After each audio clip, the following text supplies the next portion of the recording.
Joining me here, Jaawish, researcher at Human Rights Watch. Joy, thank you for joining me today. Welcome to the show. Thank you very much. Glad to be here. Recent report. Let me start with the topic of this report. Different report from Saudi Arabia national media. And from Saudi's perspective, they consider MPS, the Crown Prince, they praised him as the young man who changed the country's history, who made a revolution in the entertainment sector, who allowed women to drive cars, who rebranded the kingdom to a modern country. But in your report, Human Rights Watch called him the Crown Prince, the man who bought the world. Why? So in our report, which is 95 pages, released a few days ago, we detail how Crown Prince Mohammed bin Salman has near unilateral control over what is nearly $1 trillion in Saudi public wealth. And we detail how the PIF, the Public Investment Fund, has facilitated human rights abuses and has benefited from human rights abuses. We also explore how the PIF and the Saudi government have an obligation to invest the maximum available resources into realizing the economic rights of Saudi citizens and residents. But through the PIF's significant spending on giga projects such as Neom and the Jeddah Central Development Project, they may not be realizing these very core economic rights of Saudi citizens. We also explore how the PIF has been used as a tool of Saudi sportswashing and whitewashing abuses. But Saudis can argue this simply and say this PIF investment is toward our country for the sake of our people. Absolutely. I mean, Mohammed bin Salman's argument is that he is using the Public Investment Fund to diversify the country's economy away from oil, which of course is much needed. However, in our report, we document the PIF having direct links with human rights abuses. So most notably, we go back all the way to 2017 and the corruption crackdown at the Ritz-Carlton. And we document how assets that were seized illegally wound up in the PIF. So, for example, Salam al-Muzaini, he's an individual. He was detained in 2017. He was released in 2018. While he was arbitrarily detained, he was tortured. During this period, we document how some of his assets were seized illegally and transferred into the PIF without his knowledge or understanding while he was being tortured, allegedly. Yeah, I think during your report, you focus on some major events like the 2017 Ritz-Carlton anti-corruption campaign, according to Saudis, and the murder of our colleague journalist Jamal Khashoggi in 2019, and also the forced eviction of Al-Huaytat tribe.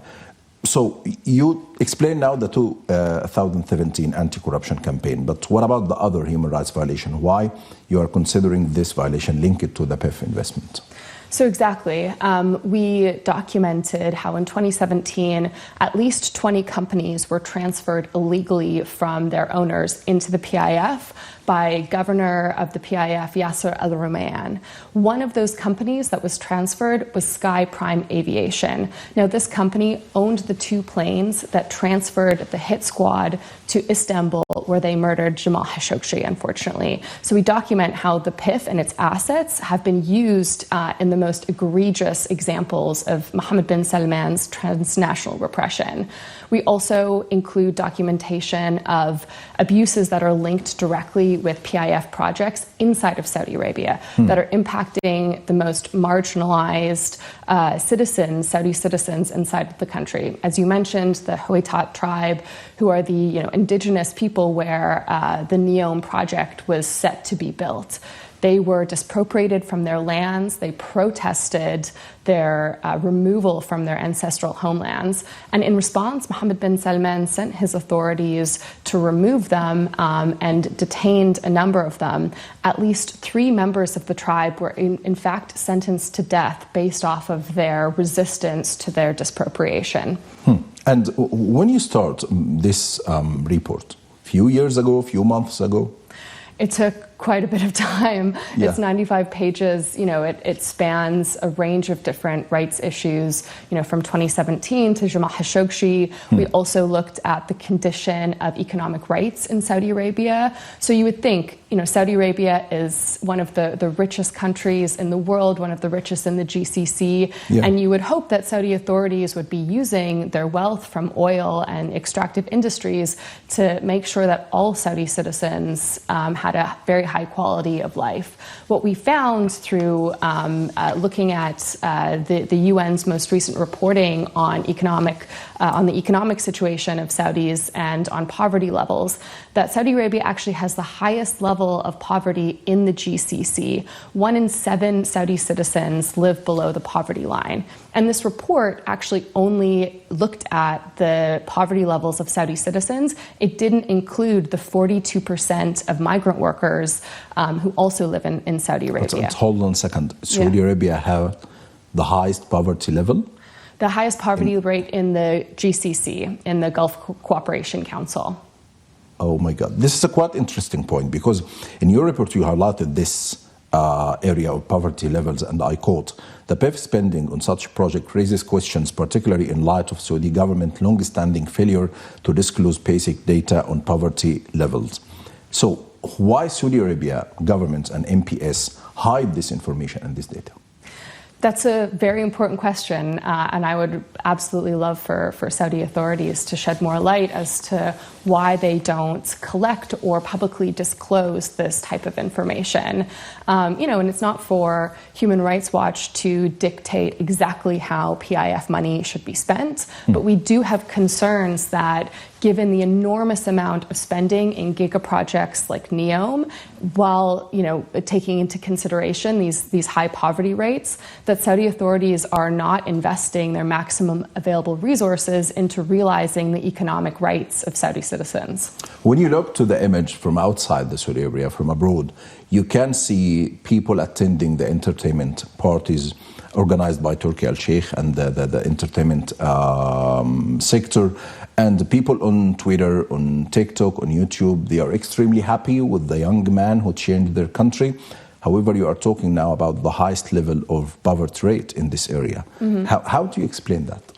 Yeah, I think it's important for Saudi citizens to have access to entertainment options. When I see these images, I think it's wonderful. But at the same time, Saudi authorities need to make sure that they are investing the maximum available resources into making sure the most marginalized citizens are also benefiting from the enormous wealth of the country.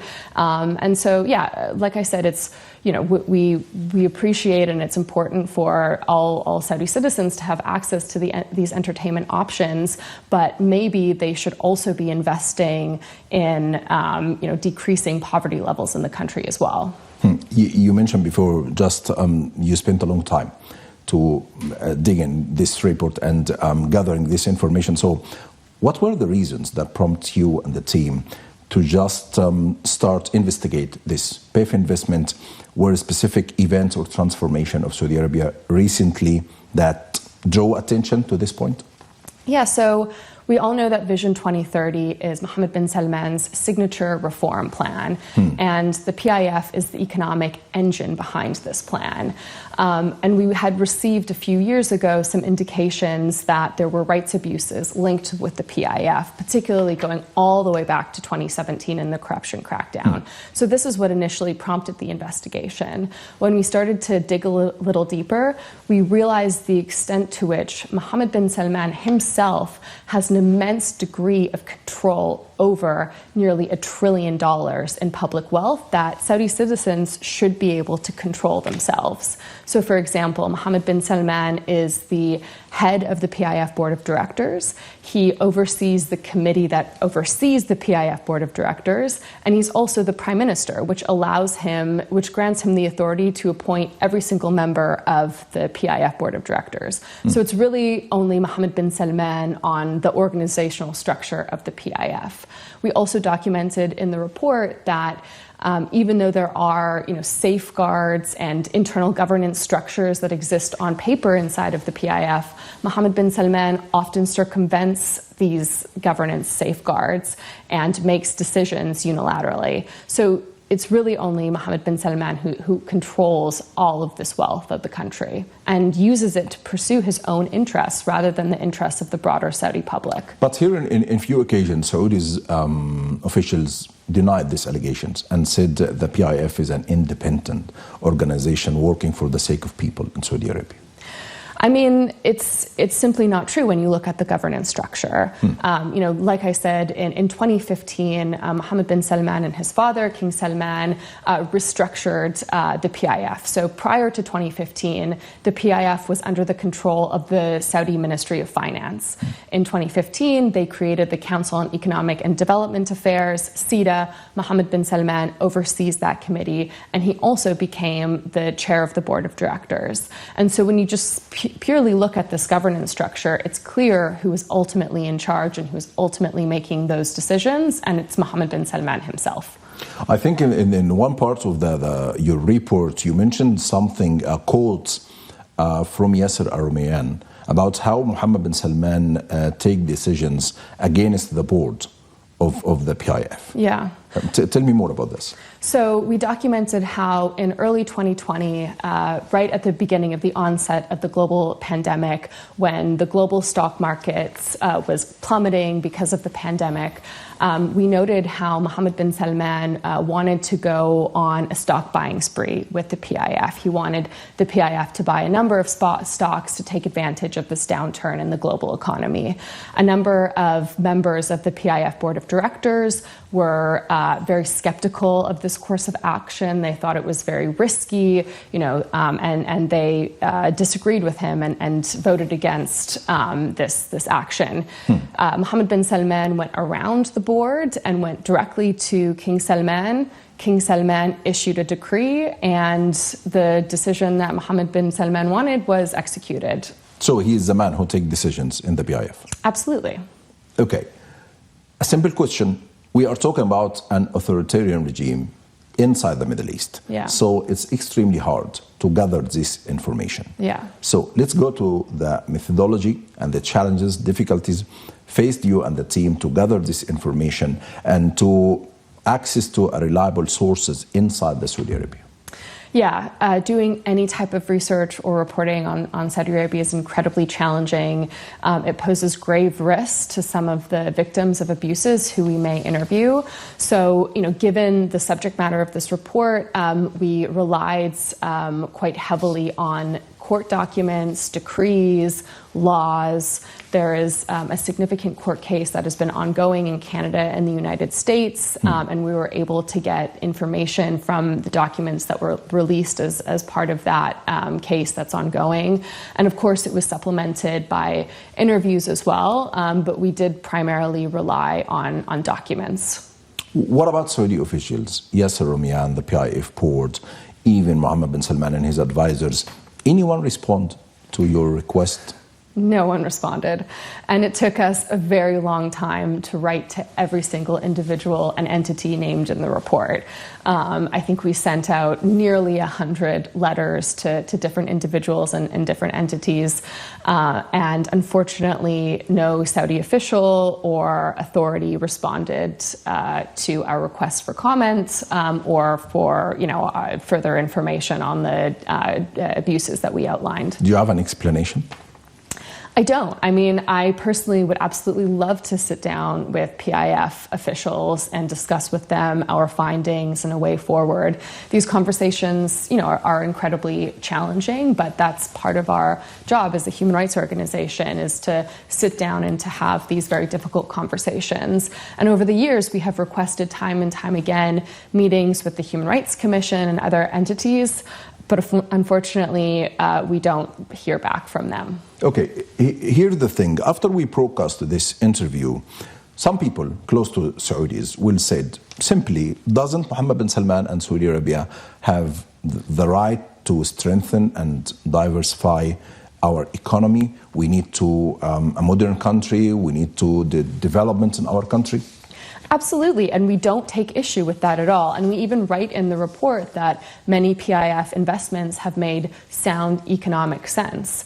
But we've also documented rights abuses that are directly tied to PIF projects, as I said, going all the way back to 2017. So the picture is very mixed. We have no issue whatsoever with many of the PIF's investments, but it's particularly those that are being used to whitewash the country's reputation, to commit abuses, that we have a problem with and are concerned about. Saudi Arabia officials have problems with the enemy, that they don't want Saudi Arabia to reach the vision of 2030, to host the World Cup in 2034. So these reports, any reports highlighting the human rights issue and abuses inside Saudi Arabia, will just faced and denied by we are going to the vision of 2030, and the Human Rights Watch, they doesn't want Saudi Arabia to achieve it. We have no issues broadly with Vision 2030. What we do have issues with is when the vast capital of the country is being used to commit human rights abuses. If the Huaytat were not dispropriated from their lands, if they were not sentenced to 50 years for protesting, if they weren't sentenced to death for protesting, if assets that were seized illegally in 2017 were not seized, then we wouldn't need to write a report like this. Okay, when we talk about one of the top priorities and projects of the PEF is the Giga project, Saudi Arabia 2030 vision is Neom city. Yeah. What were your findings regarding human rights abuses and violation in this project? So, as you said, Neom is one of Mohammed bin Salman's, priority projects. It's a giga project, and we found, as I mentioned before, that the Huaytat tribe, who had been living on these lands for many generations, were dispropriated and forcibly displaced. At least one individual was apparently extrajudicially killed by Saudi authorities when he refused to leave his home. At least 47 members of the tribe signed a petition protesting their forced displacement. 3 of those individuals were sentenced to death based off of their participation in protests. We also have done quite extensive work on Saudi Arabia's kafala or sponsorship system, their labor system, and over the many decades of our research, we understand that migrant workers who come to Saudi Arabia are very vulnerable to labor abuses, such as exorbitant recruitment fees, wage theft, health and safety risks from working in extreme heat, which is often the conditions in places like Neom. So these were very broadly the types of violations that we documented.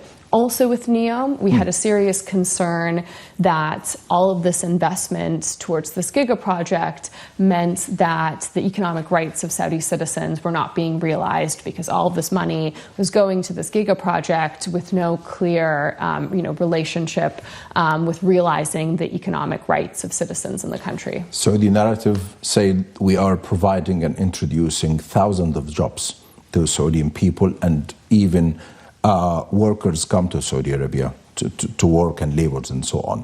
But you are here saying there is a labor abuses and worker abuses in Neom project.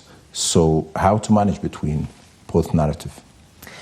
I think it's an important question. As I mentioned, we've done many years of work on documenting the abuses related to the kafala system. Unfortunately, the kafala system is sort of entrenched within the country's economy. Saudi Arabia has, made attempts to reform through the labor reform initiative.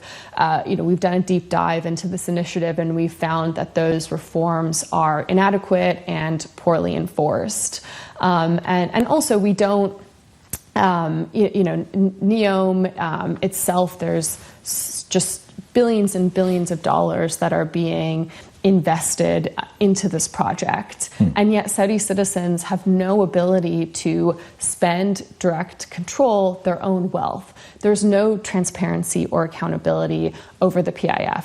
Maybe the majority of Saudi citizens and residents do want Neom to go forward, and we would have no issue with that. The problem is there's no transparency and no accountability and no ability for Saudi citizens to participate in this process. Okay, back to PIF again and investment abroad and globally. You talk on your report about the sport washing, and the PIF has a vehicle for sport washing. Last week, Yasser Al-Rumayyan, the governor of the PIF, joined U.S. President-elect Donald Trump during the UFC fight. Do you think there is a relation between the sport washing you explain in your report and this event? Yeah, absolutely. So the PIF has invested heavily in UFC as well.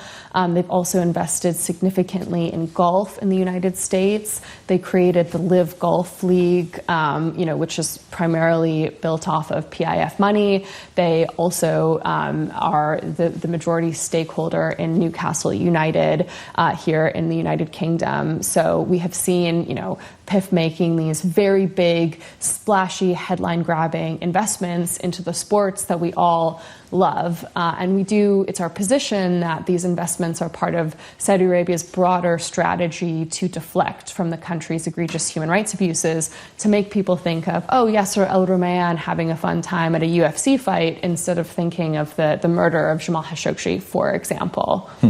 And do you think this is a way to mute criticism of Saudi Arabia in the Western media and Western government?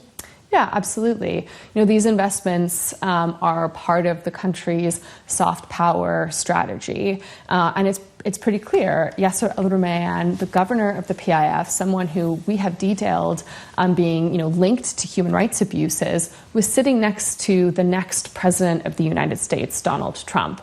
And if this is not a perfect example of how far the money from the PIF can go to buy influence, I think it's pretty clear. The proof is sort of in the pudding in that respect. What kind of evidence you gather about Yasser Rumayyan? Yasser Al-Rumayyan. So going back to 2017, I spoke about these 20 companies that were ordered to be transferred into the PIF at the end of 2017, while at least some of their owners were detained in the Ritz-Carlton and allegedly being tortured at the time. So it was Yasser Al-Rumayyan who ultimately executed the order to transfer these companies, from their owners into the PIF, outside of any recognizable legal process. Okay, regarding Western government, Joey, they are watching, they are reading your report, they know about this human rights abuses, they know about the PIF investment and how they are working to mute criticism to Saudi Arabia. What's your recommendations and your messages to this Western government? Yeah, so our recommendations are for governments who screen foreign investments. They should also be they need to be screening foreign investments for human rights concerns. So given that we have detailed a number of abuses that are linked with the PIF, this needs to be part of a screening process. Our recommendations are not just for governments, though. The primary advocacy target in this report is actually businesses and Western businesses that are choosing to take PIF's money, this endless flow of money. It is they have a responsibility to make sure that their business operations are not complicit or in any way involved in the PIF's rights abuses. So any Western firm who's seeking to jump on the PIF's bandwagon, they have a responsibility to do their human rights due diligence assessment and make sure that they're not contributing to human rights harms. If the PIF and official in Saudi Arabia didn't respond to your request to interview or comment, I think it's a silly question, but I have to ask it. What's your recommendation to the PIF board and MPS? I mean, we have a myriad, many different recommendations to Mohammed bin Salman. Specifically to the PIF, our recommendation is to bring their governance structure in line with these principles called the Santiago Principles. They are voluntary guidelines for sovereign wealth funds and relate to transparency and accountability. So very broadly, that's our recommendations to the PIF. And also we would want them to ensure that their investments are not linked to abuses, that they're not being used to dispropriate and forcibly evict Saudi citizens and residents. And the PIF has a responsibility to make sure that its investments and its projects are not linked to human rights abuses. Saudi Arabia and the MPS, they murdered Jamal Khashoggi. They tried to repress any freedom of press or freedom of expression. So after publishing this report, do you think you put yourself at a risk of being targeted by this authoritarian regime? I mean, I am fortunately safe in London. We are hoping as an organization to travel more often to Saudi Arabia, and there may be a risk in that. But I do think that as an international organization, we hopefully by our standing would be more protected. But many Saudi human rights defenders, dissidents abroad, don't have those types of protections, and those are the voices that are the most important, because they can speak directly to the violations that they have experienced. And so much of Mohammed bin Salman's violations and abuses are targeted towards these dissidents who are abroad and don't have the luxury of having a Western passport like I do. So please stay safe. Thank you very much, Joy Che, for joining me today. Thank you very much.